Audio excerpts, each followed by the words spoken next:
say something? Just very, very quick. Yeah, I just want to say that on behalf of all of us, that we all appreciate the service you have for you've done for the country. What'd you say? We all appreciate the service and the sacrifice you made for our country. Okay, we're going to talk about that. Baxter here to engage us with a little lecture, some stories about veterans issues, his experience of the armed services and military issues in honor of Veterans Weekend. We thank him for coming out here and taking the time to speak with us. Yay, yay, yay, team. Well, don't thank me for my service. I take no pride, satisfaction, or pleasure in my helping murder millions of people that never did anything to me or mine, never harmed me or mine, never attacked my country. Didn't even attack one of our colonies like the Japanese did. The Japanese attacked one of our colonies that we had just conquered 50 years before, Hawaii. They didn't even do that. They just wanted to overthrow the French colonists. And they were really, the French were really nasty colonists. One of the way they taxed people is basically they made villages buy liquor. They made villages buy opium. Opium? We were opium dealers. Well, hell yeah, they were opium dealers. I only have shame, doubt, self-hate, and sorrow about my actions in Vietnam. One thing I did when I came back to Vietnam, I did have a lot of doubts, but you have to remember there's a very, the world was filled with that. I saw in 1969 the United States military start falling apart. I don't know whether anybody remembers this. There were fraggings, there were mutinies, there were rebellions. I don't know what anybody remembers in Iraq. They came out and told some unit they were going to extend them for 30 days or 90 days or something. Nobody remembers that. But anyway, I can tell you if that would have happened in Vietnam, that'd have been riots right there, right then when the announcement came down. And officers and senior NCOs would have joined it.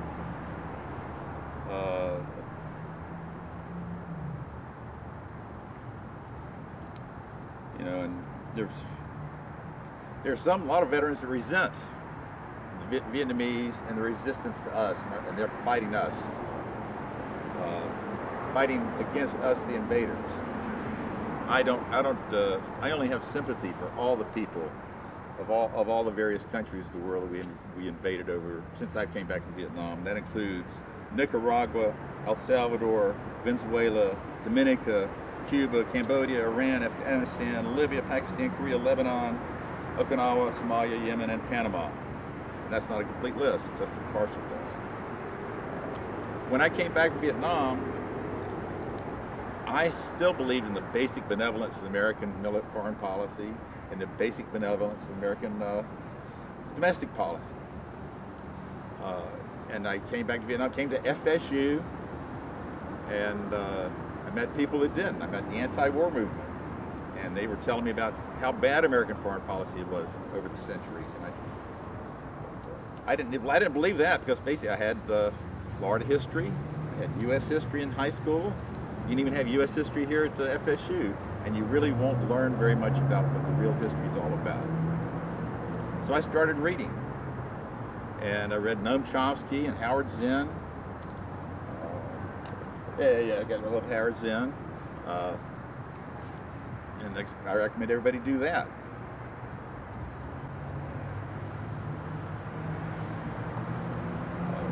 But one thing about the destruction of the American Army in Vietnam is very similar to the destruction of the American Army right here in Florida during the Seminole Holocaust. Anybody ever heard of that? Seminole Wars? Okay.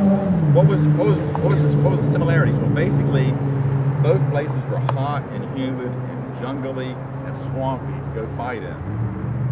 Except in Vietnam, we could go get an air conditioning once a month or twice a month. In Vietnam, we got wounded, we get on a helicopter, we get put back in the air conditioning. And here in Florida, you got wounded, you stay there and you died, you rotted away right there. The soldiers, officers refused to come to Florida. The war lasted for like almost 10 years. And it was a bloody, murderous war.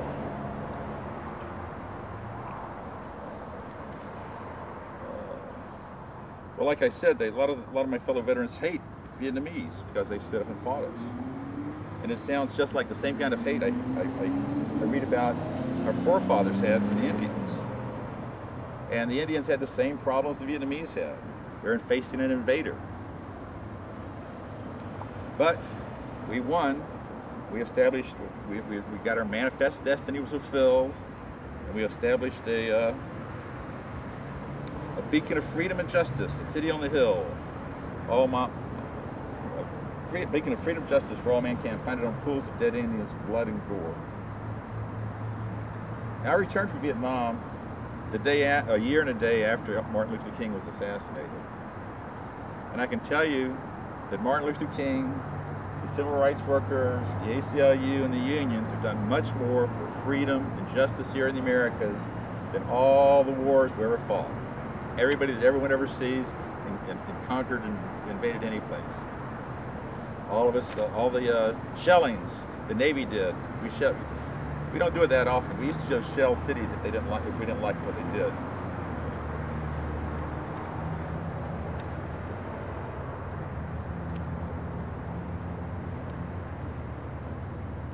And some more things, just some more myths. Because you press the lecture button so you get the damn lecture. Here's part of the lecture. Everybody's heard about spitting on Vietnam veterans being spit on, right? You ever heard about that? Okay, well, that's possible. There's millions of us came back, and I'm sure stuff like that happened. I'm sure it happened. I also know that if you were at Phoenix City, which is right next to Fort Benning, or if you went out to Fayetteville, went out to some of the bars, you could get in a fight just like that. In Jacksonville, where I grew up, one of the fun things that kids used to do on the weekends was go roll sailors. And then beat them up, because you don't have and take their money, roll them. And that was just one of the fun things. And these guys weren't anti-war or anything. They were just mean-ass bastards.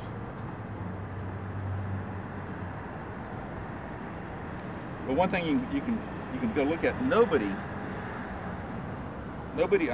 I've never heard of anybody ever being charged with murder or manslaughter for killing somebody that spit on him. Now, on a bad day, I'm too responsible person. I'm a person in the community, and like I've said to people around that threaten me and want to beat my ass, I say, okay, we can get in a fight right here now. If you feel for all, you just come on, and one or both of us may end in the hospital, but your ass is going to jail, boy.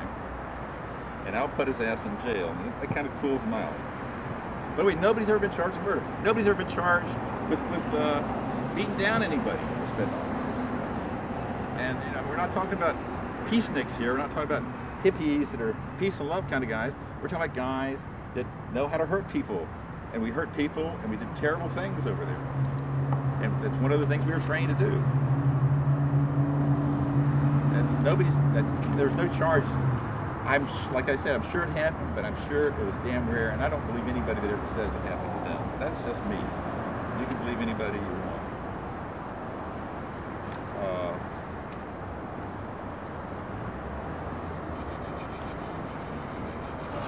Get my points here. I'm also not a very good public speaker. I'm not charismatic.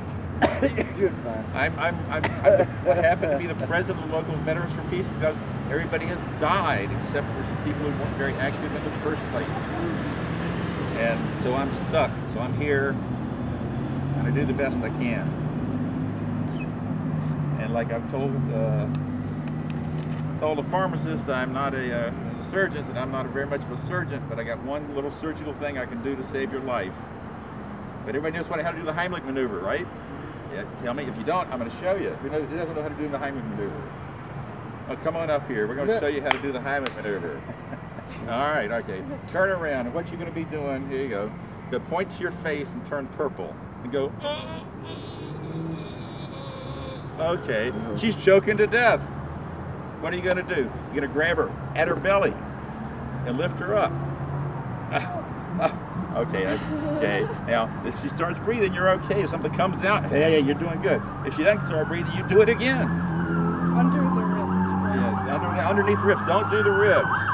Underneath the ribs. Do it on the gut, on the belly.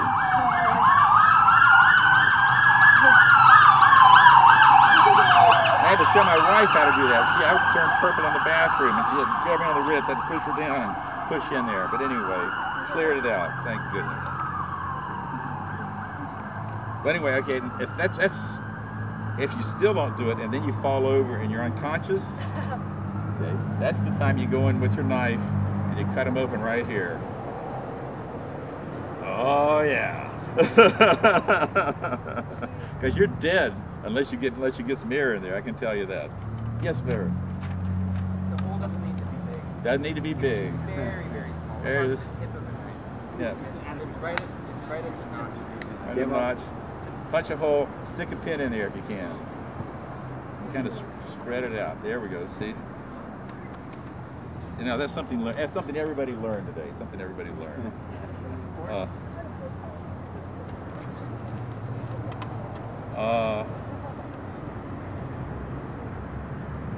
Like I said, I went and started reading stuff, and I never felt betrayed by the anti-war movement.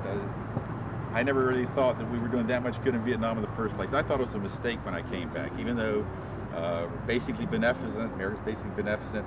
It was a mistake, and kind of like some of the guys I'm talking to, it was a mistake to go into Iraq. An idiot mistake. But it wasn't a mistake, it was a crime, a deliberate crime. But I didn't think that at the time. And but what did make me feel betrayed? Well, everybody knows what PTSD is. Yeah, okay. Well, when I came back to Vietnam, PTSD didn't exist. Wasn't around.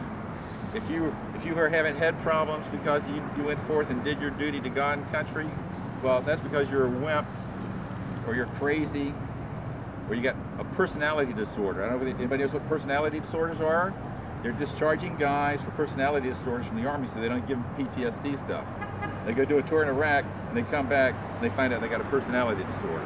And they discharge them, and that means they don't have to give any benefits. What else?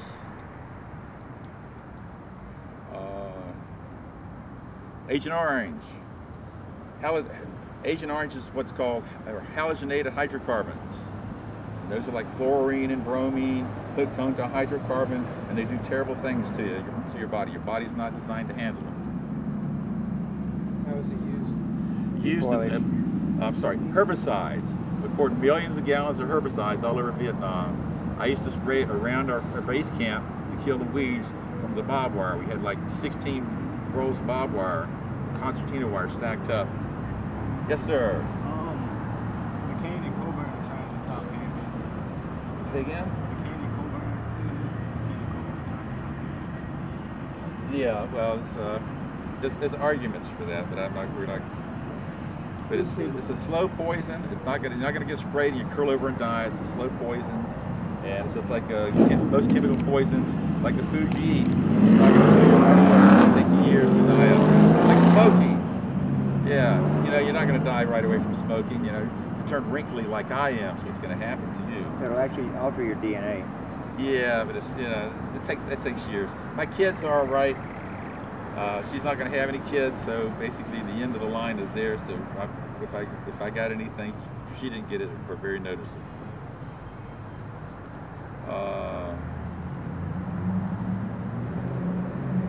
And in PTSD, like I tell these young veterans I meet, I am not very much to look at, but I'm what you want to be 40 years from now. I'm alive, and I get to speak at people's memorial services. And they don't get to speak at mine.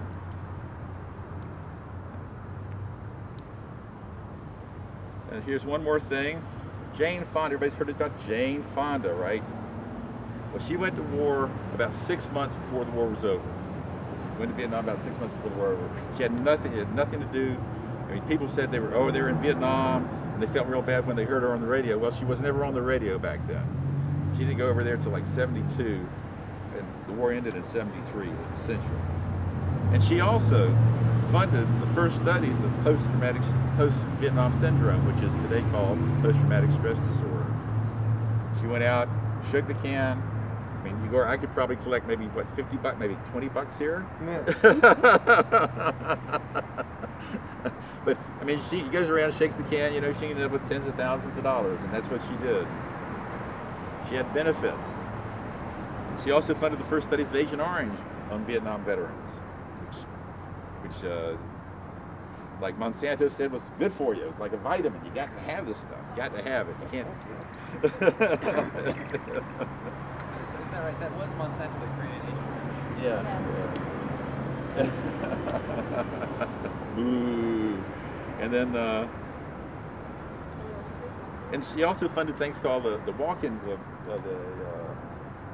peer counseling walk-in centers, and you can go out on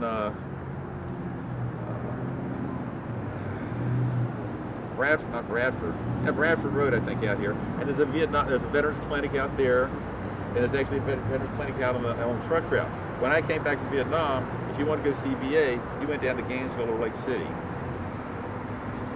And basically went down to Gainesville, you got in the hospital. If you want to talk to somebody, you have to go to the hospital.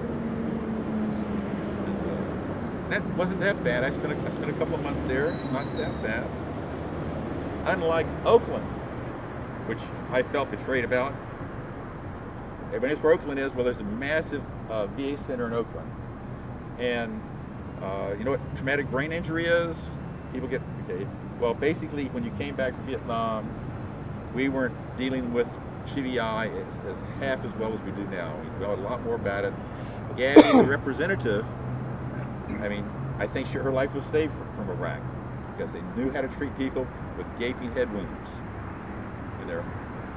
But anyway, so what they did, and I can tell you that what we did is basically, if you came into the evac hospital, which there's the medic, there's the Italian aid doctor. The Italian aid doctor puts you on the helicopter, or the medic puts you on the helicopter. You have to go back to the evac hospital.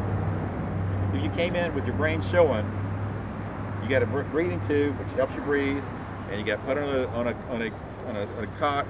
You got put over in the expectant section. The expectant section is you're expected to die, because there's not very much you can do somebody with a really bad head wound. And some people died, most of them died, some of them lived. If you lived, you came back, you got stuck in Oakland. And one of the things that happened, they just put them in a ward along with the quadriplegics and let them lay in their own waste, let the rats run over them. I did a trip over there. There was a call from Vietnam veterans against the war to come out. And I did, and that's I think 96 hours was took me to get to Oakland from right here. It's a long time. And it was pretty much over by then. But they had straightened the ward out, and they kept it clean. They cleaned it up by the time I got there, like 3 or 4 days later. But they were treated. They weren't treated very well, and that's another betrayal I felt. And also the no treatment for post-traumatic stress disorder, the ignoring of Agent Orange, and that's about all my little notes I have for today about what I feel about veterans. I don't feel, like I said, I don't feel bad. You can meet veterans every day that hate Vietnamese, you can feed them that hate the Iraqis, you know, hate their Afghans. But you got to decide. You see, if you go do all this crap, you do things that your mother told you never to do, your father told you never to do, your preachers, your teachers, everybody told you, don't do this kind, don't kill people, don't destroy things. And you go do that, you got to figure out some reason for doing it. And if you go out and you hurt people, you got to think of a good reason for doing it. And that's cognitive dissonance. I learned that in psychology class. You got to bring it together, and you got to think of a good reason for doing this stuff. And one of the reasons is because these guys were bad, they were evil, and you were on the side of good, righteousness, and all the good stuff. Okay. Any questions?